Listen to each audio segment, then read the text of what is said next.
persamaan yang tadi lu udah jelasin itu. Berarti lu udah paham banget dong tentang rumus-rumus yang udah lu jelasin tadi. Pasti dong, kalau belum paham mana mungkin gue jadi narasumber.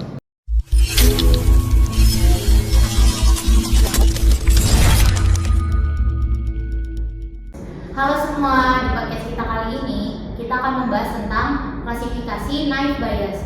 Dan di sini kita udah ada narasumber kita, Deva Kurniadi. Hai Deva, apa kabar nih? Baik dong. Oke.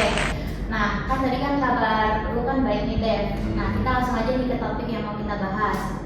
Nah, karena kita itu tadi kan mau bahas tentang klasifikasi naive Bayes. Jadi apa sih yang lo tahu tentang klasifikasi naive Bayes ini?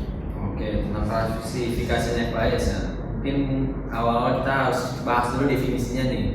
Oke, definisi dari klasifikasi naive Bayes itu adalah sebuah metode klasifikasi yang berakar pada teorema Bayes, yang dimana metode pengklasifikasiannya menggunakan metode probabilitas dan statistik. Yang metode ini dapat digunakan untuk memprediksi peluang di masa depan berdasarkan pengalaman di masa sebelumnya. Dan FYI aja, metode ini dikemukakan oleh ilmuwan Inggris yang bernama Thomas Bayes. Oleh makanya itu teorema ini dinamakan teorema Bayes. Nah, oke nih, dari penjelasan yang tadi udah kasih tahu nih, itu kan ada bahas sedikit tentang teorema. Dari teorema itu kan pastinya tuh bakalan ada rumus-rumusnya kan. Nah, lu bisa jelasin sedikit nggak sih tentang rumus-rumus teorema Bayes ini tuh gimana? Oke, pertama ini ada rumus yang disebut probabilitas hipotesis berdasarkan kondisi, atau bisa disebut posteriori probability. Yang dimana di sini ada 3 variabel nih, ada x, ada c, terus ada peluang hipotesis berdasarkan kondisi, terus ada probabilitas hipotesisnya, lalu ada px berdasarkan c itu artinya probabilitas berdasarkan kondisi pada hipotesis. Yang dimana rumus ini menjelaskan bahwa peluang masuknya sampel karakteristik tertentu dalam kelas C atau posterior adalah peluang munculnya kelas C sebelum masuknya sampel tersebut, atau seringkali disebut prior, dan yang dikali dengan peluang kemunculan karakteristik sampel pada kelas C yang disebut juga likelihood, lalu dibagi dengan peluang kemunculan karakteristik sampel secara global yang disebut juga evidence. Karena itu dapat ditulis rumus sebagai berikut. Lalu ada lagi rumusnya, itu rumus posterior, yang dimana posterior sama dengan prior dikali likelihood dibagi evidence. Nah, nilai evidence itu selalu tetap ya di setiap kelas pada satu sampel. Nilai dari posterior tersebut nantinya akan dibandingkan dengan nilai posterior di kelas lainnya untuk menentukan kelas apa suatu sampel akan diklasifikasikan. Lalu nih dari rumus-rumus yang tadi, rumus pertama itu bisa dijabarin lagi nih, dimana bila variabel x itu banyak. Nah, kalau variabel x yang banyak kan nanti bisa panjang tuh x-nya. Nah, di situ kan nanti karena semakin panjang itu maka akan semakin kompleks gitu faktor-faktor syarat yang mempengaruhi nilai probabilitasnya kan. Yang dimana itu akan hampir mustahil untuk dianalisa satu persatu. Akibatnya perhitungan tersebut menjadi sulit untuk dilakukan. Nah, disinilah digunakan asumsi independensi yang sangat tinggi atau naif, bahwa masing-masing penunjuk saling bebas atau independen satu sama lain. Dengan asumsi tersebut maka berlaku suatu persamaan yang digunakan dalam proses klasifikasi sebagai berikut yang bisa dilihat di sini. Ini ada contoh-contohnya yang bisa teman-teman lihat di sini. Lalu sudah itu aja sih. Wih, banyak juga ya Dev persamaan yang tadi lu udah jelasin itu. Berarti lu udah paham banget dong tentang rumus-rumus yang udah lu jelasin tadi. Pasti dong, kalau belum paham mana mungkin gue jadi narasumber. It's the motherfucking Eagle Double G. Snoop Dogg. Ya juga sih ya. Tapi nih Dev, kan naive Bayes itu ada tipe-tipenya nggak sih, atau kayak cuma satu tipe aja gitu? Di naive Bayes ini masih ada berbagai tipenya. Dan ada 3 nih tipe di naive Bayes. Yang pertama ada Bernoulli naive Bayes, terus ada naive Bayes multinomial, terus ada Gaussian naive Bayes. Nah, gue jelasin dulu ya satu persatu. Pertama kan ada Bernoulli naive Bayes. Di sini tuh prediktornya adalah variabel Boolean. Oleh karena itu satu-satunya yang ada hanya benar atau salah. Biasanya algoritma ini digunakan ketika data sesuai dengan distribusi Bernoulli multivarian. Nah, lalu yang kedua itu ada naive Bayes multinomial. Di sini tuh algoritma ini sering digunakan untuk memecahkan masalah klasifikasi dokumen. Contohnya, jika ingin menentukan apakah suatu dokumen termasuk dalam suatu kategori dan algoritma ini digunakan untuk memilahnya. Nah, naive Bayes menggunakan frekuensi kata-kata sekarang sebagai fiturnya. Nah, lalu yang terakhir kan tadi udah gue sebut ada Gaussian naive Bayes. Di tipe ini itu digunakan prediktor tidak diskrit namun memiliki nilai kontinu dan prediktor tersebut diasumsikan sebagai sampel dari distribusi Gaussian. Oh gitu, banyak juga ya tipenya ya? Kayak gue kira cuma satu tipe deh. Enggak dong. Oh banyak juga ya. Nah lu kan udah sering pakai metode ini nih. Gue juga jadi penasaran nih, kayak emang kelebihannya tuh apa aja sih sampai lu tuh suka pakai naive Bayes ini? Kelebihannya banyak banget sih, sampai gue benar-benar suka gitu sama metode ini. Oke, di naive Bayes ini kelebihannya adalah bisa dipakai untuk data kuantitatif sama kualitatif. Terus tidak memerlukan jumlah data yang banyak. Terus tidak perlu melakukan data training yang banyak. Jika ada data yang hilang maka bisa diabaikan dalam perhitungannya.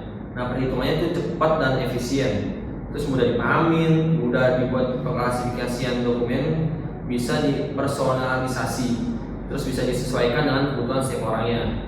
Jika digunakan dalam bahasa pemrograman, kodenya itu benar-benar gampang dipakainya. Udah itu sih kelebihannya.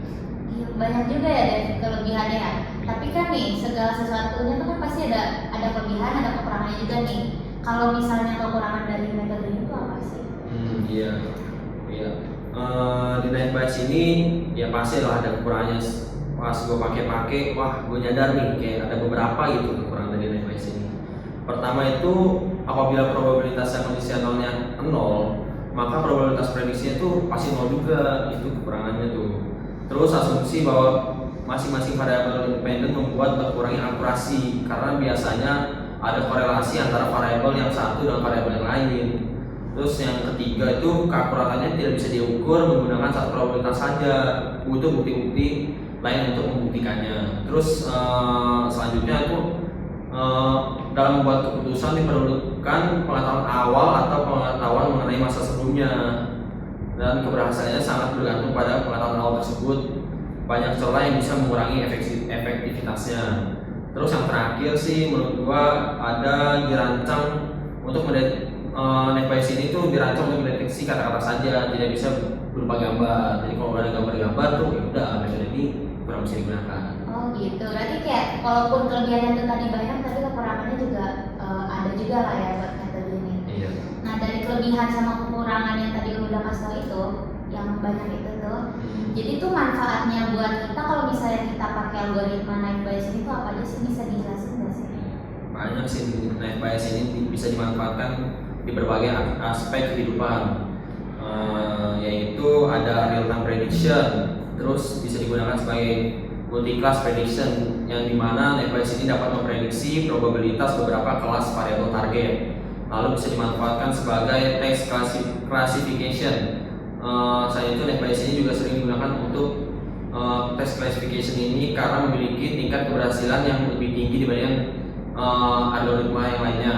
Lalu manfaat lainnya itu bisa digunakan sebagai recommendation system, di mana naive Bayes ini juga langganan untuk data mining, untuk mencari informasi yang tidak terlihat dan memprediksi apakah pengguna menginginkan sumber daya yang diberikan atau tidak. Nah itu aja sih manfaat yang bisa dipakai. Banyak juga ya dari manfaatnya. Pasti banyak banget nih yang mau coba metode ini nih, karena banyak banget manfaatnya tadi lu udah jelasin tuh. Tapi kan lu udah berarti lu udah berpengalaman dong pakai naive Bayes ini kan. Nah dari lu sendiri tuh ada nggak sih tips and trick buat kayak pengguna metode ini tuh bisa maksimal gitu dalam gunainnya? Wih, pasti ada dong. Nih, ada beberapa tips yang pengen gue kasih tahu ke kalian semua. yaitu gimana cara memaksimalkan metode naik bias ini. Yaitu jika Victor Continu tidak memiliki distribusi normal, maka kalian semua itu harus menggunakan transformasi atau metode yang berbeda untuk mengubahnya menjadi distribusi normal, lalu hapus beberapa fitur yang berkorelasi. Dikarenakan fitur-fitur yang berkorelasi dipilih 2 kali dalam model dan dapat menyebabkan kepentingan yang berlebihan. Dan jangan menggabungkan teknik kombinasi pengklasifikasi lain seperti boosting karena tidak membantu. Dikarenakan naik bias tidak memiliki varians untuk diminimalkan. Dan itu aja sih tips dari gue. Oke, mantap, banyak banget nih Dev, tips dari lu juga ya. Mungkin tips and trick yang tadi udah Dev kasih bisa dicatat tuh biar bisa berguna nih kalau mau dipakai nanti metodenya. Oke, mantap nih Dev, tips dan triknya boleh dicatat-catat nih tips yang udah dikasih sama Deva tadi supaya kalau mau dipakai nih metodenya mungkin bisa berguna juga tuh tips yang tadi udah dikasih ya. Nah, oke, itu aja sih Dev yang mau gue tanya.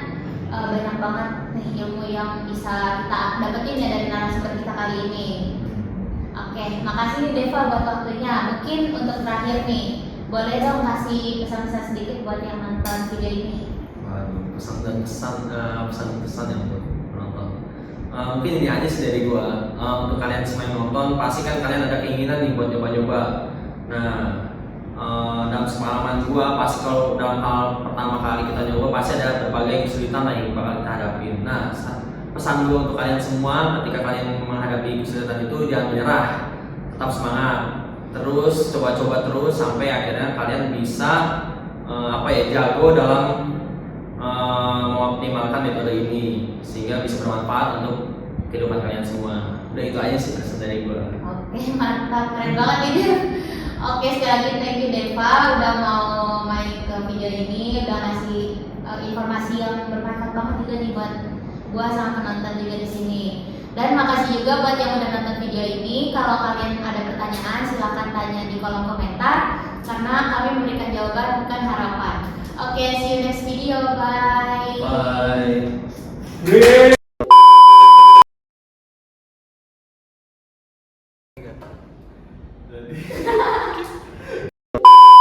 Itu kita udah ada narasumber kita yaitu Deva Kurniadi. Pengen nyoba-nyoba nih. Nah, pesan gua untuk lu yang pengen nyoba-nyoba, pasti lu pertama-tama